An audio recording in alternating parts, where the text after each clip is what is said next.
Hello everyone, welcome to this section on electronic disruption. My name's Bruce, I'm the moderator for this session. I'm glad you've joined this session because this is a vastly underreported area of deep concern from a security, operational and safety perspective. Electronic disruptions threatens ports and vessel operations. Most modern systems are dependent upon the provision of positional, navigational and timing, PNT data. And without that, that can cause a whole raft of problems which you'll hear about. I'm accompanied by two experts in their field, David and Jonathan.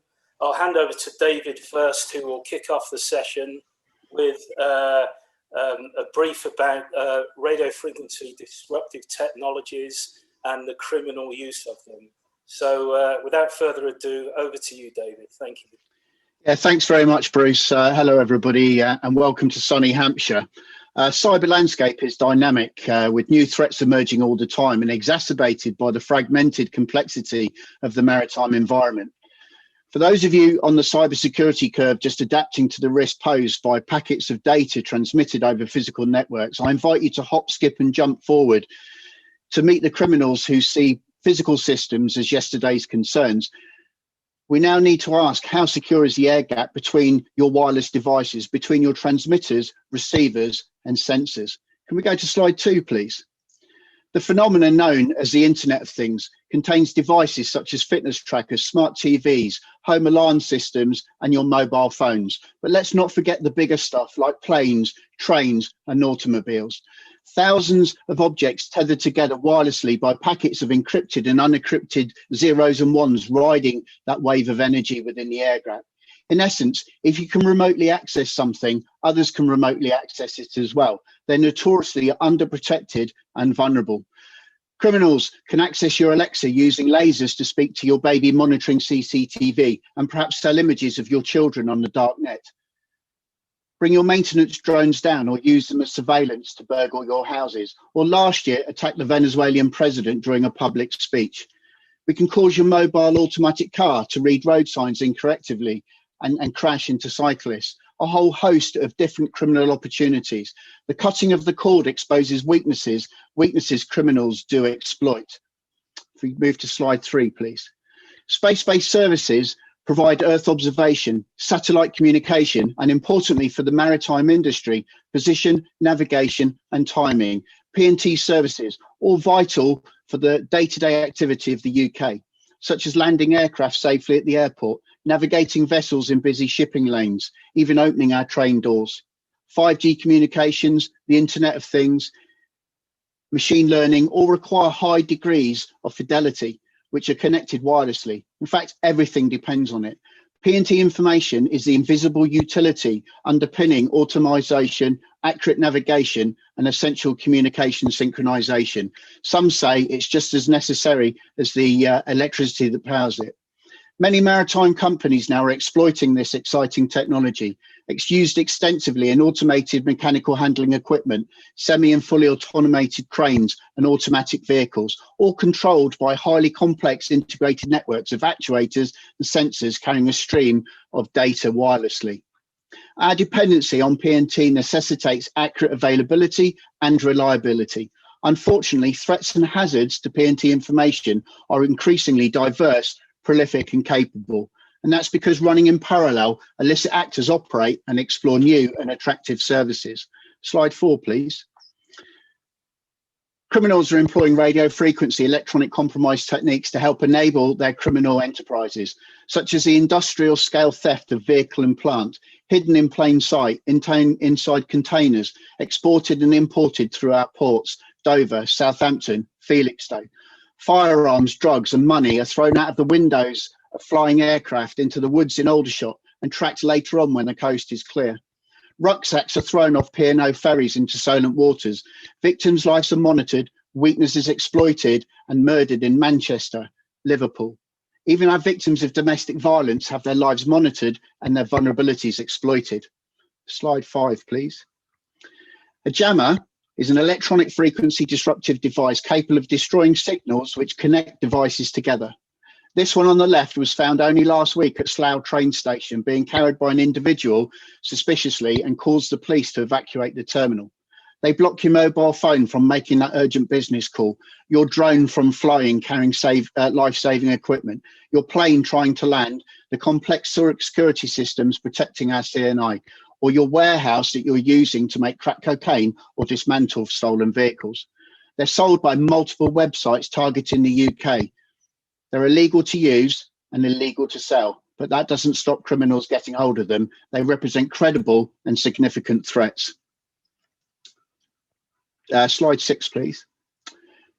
There was a trial conducted by the General Lighthouse Authorities that subjected a GLA tender to GPS jamming radiating across the North Sea.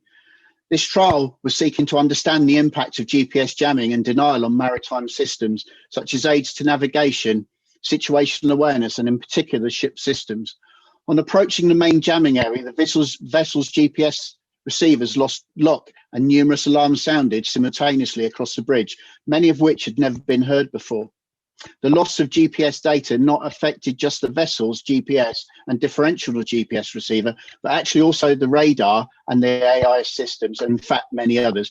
Overall, the situational awareness image for the crew was corrupted. In 2019, incidents like this were experienced across the Black Sea of Russian influence, but I'll let Bruce explain that to you in a little while. Slide 7, please. This particular jammer was located after police were using tracking technology to look for a stolen Mercedes. It suddenly went dark after the thieves turned on the jammer and the tracking system stopped. Stolen vehicles provide a black market on an industrial scale, costing the UK millions every year, leaving most UK ports on a daily basis. And jammers are employed at every stage of the supply chain, costing the UK an awful lot of money. They allow thieves to steal, dismantle, and disrupt on the international market, being transported in your vessels in plain sight, only coming to life once they've arrived in North Africa or perhaps even Cyprus. Slide 8, please. In Southampton, only this year, a single officer on... Oh, what happened there? Oh, sorry, don't worry. In Southampton 2020, a single officer on a motorcycle using a handheld detector over a 6-month period found 21 small jammers used to disrupt works vehicles fitted with telematics, avoiding the tracking and driver's hours legislation. This is a worrying concept for the maritime industry with its close relationship with commercial vehicle operators. But recent reports uncover jamming as an enabler for acts of serious crime and the associated acts of violence and harm that accompany it. Here on the left, we can see a CCTV system that was destroyed 2 minutes before and 2 minutes after the burglary was committed. The next one is a sophisticated crime gang in Glasgow, which used jamming technology as an enabler for the violence associated with the importation of firearms and kidnapping. And only this year, a crew in a cash-in-transit truck were attacked with machetes as jammers shut down their entire communications functions. The next slide, please. And so I invite you to consider, if a Bentley was stolen and it had its tracking system stopped by disruptive technologies, it travelled along our smart motorways, into our smart cities, and then onto your smart ports, where it waits for days. It's picked up by smart straddle carriers and placed on board within meters of the shipping bridge. What would be the impact to maritime operations? Next slide, please. In fact, we'll go on to the next slide as well because we're short for time. And so finally, what I'd ask you to consider is that shipping today is a technologically advanced and highly reliable organisation, yet collisions often happen because they're so advanced. Ships from and around the world have suffered navigational failings. The collision of the MV Trickler occurred in dense fog in the English Channel, cited as a navigational embarrassment. And with 95% of maritime incidents a cause of human error, criminal activity just adds that nasty dimension. A ro-ro ferry off the south of England suffered a full navigational shutdown for a period of around 20 minutes on 3 separate occasions, and these were attributed to jammers hidden within vehicles. On one occasion, the ferry lost its speed control, its berthing guidance, and it disappeared from the busy harbour port. I simply ask you, and I leave you, We should take a precautionary step backwards and contemplate how disruptive technologies can add value to the tools of terrorists. Even a suicide bomber wants their operations to be successful. An absence of evidence is not evidence of absence. And I'll hand you over to Bruce. David, thank you very much for that. That's very interesting. I should have mentioned at the beginning that there will be an opportunity to forward questions through the usual channels, and we'll try and give ourselves time at the end to answer them.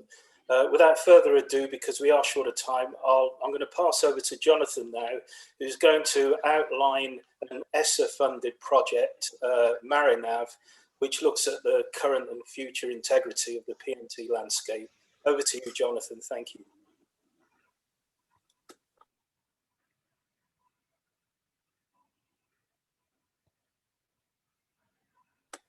Thank you very much, Bruce. Thank you. I'm going to try now and make sure that the right screen is sharing so you can see my slides here. And hopefully you've now got some slides. Can you just confirm for me, Bruce, that you've got the slide deck visible? Thank you. Confirmed. Thank you very much. So thank you very much for allowing me to speak today. So there's a real awareness, I think, that position, navigation, and timing infrastructure is really a critical national infrastructure. It's vital for lots of walks of life, including the maritime space. So I wanted to just paint a picture for you of the emerging trends in the maritime space and take a particular focus on MariNav, which was a European Space Agency funded project led by my own company, NLA International Limited, and with a wider consortium involved also that I'll introduce to you, and just highlight some of the things that are very, very real in the space of position and navigation and timing threats. And David's made some really powerful and compelling comments in his piece there, and he's alluded to the fact that there's an economic impact for things. But one of the parties we worked with on this was London Economics, and another was the General Lighthouse Authority. And London Economics a couple of years ago released a paper that demonstrated that just the maritime space alone, a 5-day GNSS outage in the UK would be worth around 1/20th of the impact of that. So around £1 billion, a £5 billion outage over 5 days. Well, $1 billion of that, not a million, $1 billion of that could be attributed to maritime activity. So there's really big safety issues here, and there's really big economic issues here. Let me introduce the team to you. NLA International, as I say, a company that I own with two others, led the project. We work closely with the General Lighthouse Authorities, and we're very privileged to work with some of the people that actually worked on that jamming exercise that David mentioned as well. London Economics, I've mentioned. I think the key thing here is that this is a coordinated effort between industry, academia, and government departments, sort of agencies as well. And we're not pushing a solution. We were listening to user needs, and we were trying to understand what was going on in what is a really busy and a really complicated space. And I'll just give you some sense of that. This is a graphic from marinetraffic.com. There's a free version of this. If you go to marinetraffic.com, you can see these density maps. The darkest red areas here over 400,000 vessel movements in a given year. So you're looking at a huge density of traffic around the UK. But there are other parts in the world where there are similar choke points. And as you come out into the wider North Atlantic space here, these blue. This isn't the color of the sea. This is still vessel density. It's just still movement of ships. So huge amounts of vessel traffic here, which is far more than there ever was a few years ago. It's something like 90,000 sort of major sized vessels in the global fleet now, and then there's all the other ferries and cruise ships and smaller traffic and leisure craft. So it's a really busy sea space. And it's not just busy, it's also populated by monstrous vessels like this. So this is Marco Polo, which is about 400 meters long, looking at 20,000 containers on board. You know, the value of the cargo on ships like this, and there is an increasing number of large ships like this, you know, is equivalent to the GDP of a small country, really. So we're looking at very, very high value assets moving through very, very complex and busy maritime space. And you look back 50 years, and this ship's about 10 times the capacity of ships from the 1960s. So this is for all of the economic downturn and all of the comments you read in the papers, there are people building bigger and bigger ships, and they're carrying more and more cargo. And we're looking at about 500 million tons of cargo just in the UK. So 95% of our imports and exports are via ports, rather than via airports or other means. So hugely important to the economy. And so you've got a busy space, and you've got a space with increasing value to it, and then you've got a complex space. So in 2000, Blythe Wind Farm established itself with 2 turbines, and they were decommissioned last year, or about 12, 18 months ago.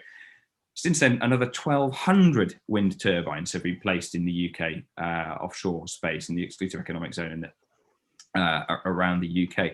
So they're not the only offshore navigation hazard. There's oil rigs that we've known about for a long time, but there's increasingly things like marine protected areas, which are described by polygons on maps, and they're another challenge to navigation for the mariner. Then you've got things like aquaculture sites. These are new phenomenon, and the increasing reliability on really accurate position navigation and timing data and position navigation timing infrastructure is meeting these new challenges. And I have another layer of challenge here, just to highlight the complexity of what's going on. This is a ferry up in Finland called Falco, and as we started Marinav back in 2019, this ferry was doing a trial, and the initial trial was that the ferry operated. You can see this on YouTube. You can follow this on YouTube. And it's amazing. The captain is about 30 miles away from the ship, piloting it by remote control. Now, those of you familiar with the maritime space will know that autonomous vessels used to be, remote controlled speedboats, or science buoys that sort of self-propelled themselves with an AIS beacon on. Nowadays, autonomous vessels are, cargo and passenger carrying operational systems.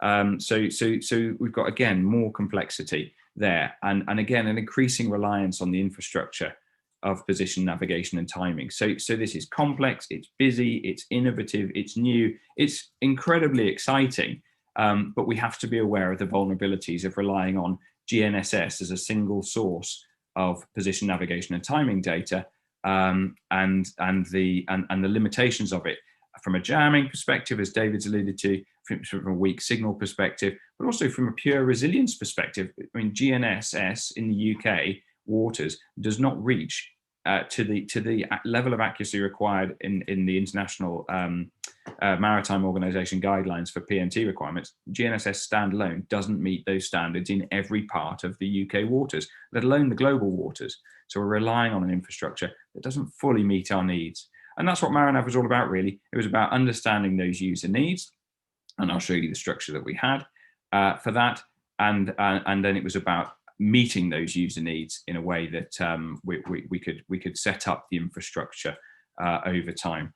And that's where we're really at now with Marinav. As we move forwards, after having completed phase 1, we're now working with various organizations, agencies and businesses to support and guide, and in some cases implement a position, navigation, and timing system of systems approach that meets all of the complex maritime user needs.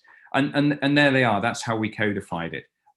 We looked for the ocean voyage phase, right through to coming into coastal waters, coming into port, using the port pilot, berthing, mooring, cargo unloading, and we understood all the way through to cargo coming off and onto a truck and then into the hinterland. So we looked across that whole landscape, understood what was going on, and where the needs were, and what could be done about it.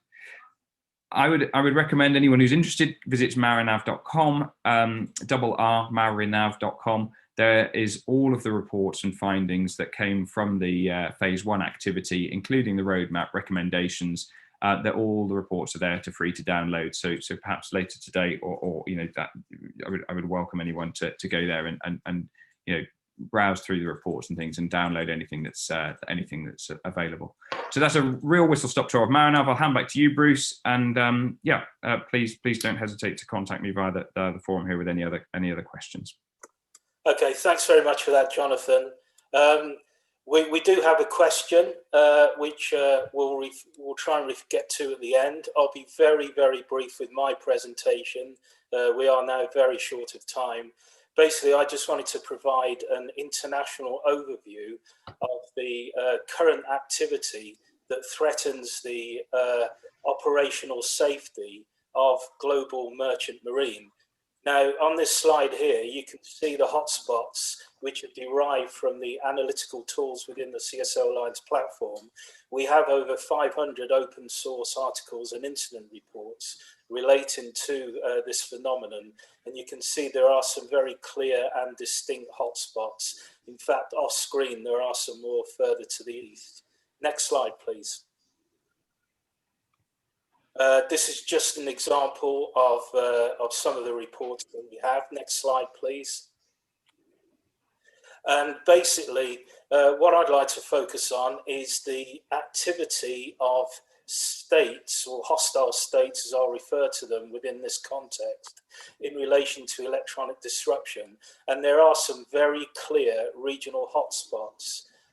These are the waters off China, the Baltic and the Black Sea, certain areas there. In fact, there was a very, very recent GPS black spot that was reported in the Black Sea very recently, and that was affecting aircraft. The Eastern Mediterranean, the Suez Canal included, also in Libya, northeastern Norwegian coast, Syria, and the Arabian Gulf. And actually, if you look at the majority of those locations and then look at the geopolitical picture relating those regions, there is a correlation. Next slide, please. And so the tactics that we see, jamming, spoofing, the deactivation of AIS, and the transmission of false AIS data, false vessel names, ID numbers, etc. And as you can see in this example here, where researchers actually discovered that ships were reporting positions that were literally thousands of miles away from their true location, some of them over in California, when they're actually based in the Eastern Mediterranean. So that's an example of how powerful the phenomenon can be. Next slide, please. Why is this disruption carried out? There are a whole raft of reasons. Some examples here, it can be a passive state weapon. We know that the Norwegians are under a constant barrage of electronic disruption activity, which has led to the Norwegian authorities citing the Russians directly as the source of that. Provocation, Iran uses disruptive tactics to try and coax vessels to incur into territorial waters and then create a diplomatic incident. The Russians carry out this activity for a variety of reasons. Some of it's indirect, and this is a phenomenon that's associated with a number of countries where they'll carry out blanket GPS jamming in order to protect either a particular infrastructure or an individual. So say, for example, President Putin is visiting, there will be a blanket GPS jam across a very large radius, and this indirect effect can impact on shipping depending on the location. Also, it's to mask illegal or contentious activities such as China.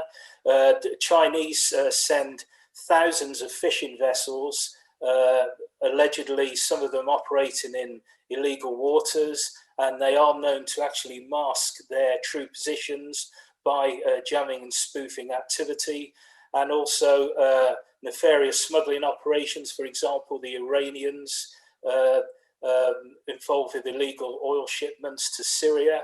Again, there is manipulation of GPS systems in that respect. Next slide, please. Sorry, remain on this slide. Just to show you this video here, this is Chinese state GPS spoofing technology, which shows shipping in and around Shanghai port in this strange crop circle formation. That's the result of the anomalous readings that are being caused by the GPS disruption, known as crop circles. Next slide, please. Okay, there's a few case studies here, which we probably haven't got time for, but just to say that we see a whole raft of different activities which relate to electronic disruption. You can see here a ship or a series of ships were actually positioned 32 miles away at an airport inland as a result of GPS disruption. So that's just one example of this phenomenon. And as you can see on the example here, a massive Chinese fishing fleet in the Galapagos Islands masked its territorial water encroachment by transmitting false AIS data, allegedly. Next slide, please. So final slide for me. These are some of the mitigation measures that vessels can actually apply. Most are common sense, but they are worth just highlighting. If anyone requires a copy of these, we'll be happy to send them at the end of the presentation. And I think we may just have a moment to take questions now. So one question we have: what are the companies doing to mitigate the threat as per our knowledge and understanding, and what are ports doing to make the navigation safe? So David, do you want to lead off on that? And then I'll hand over to Jonathan.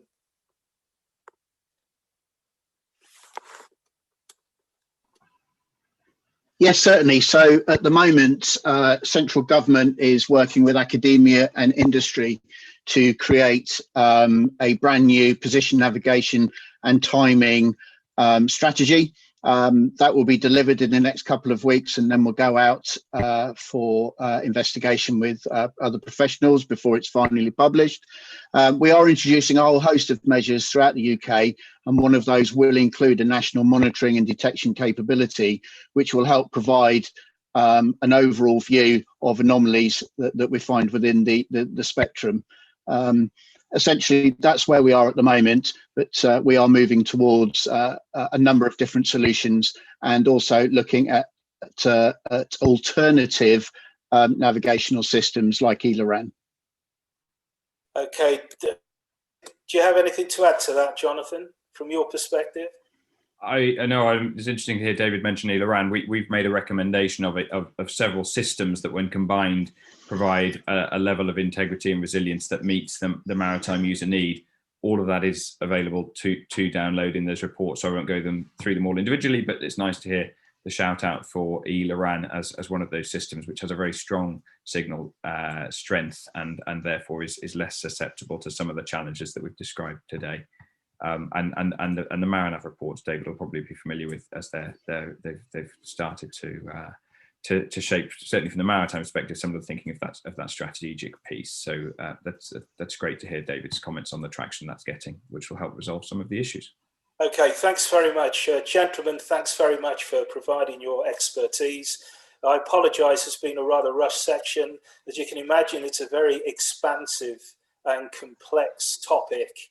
And we've tried to cover the basics here. If you do have any follow-up questions afterwards, please do refer. And it's been a pleasure to present to you, and thank you very much for attending. I'll hand back now to the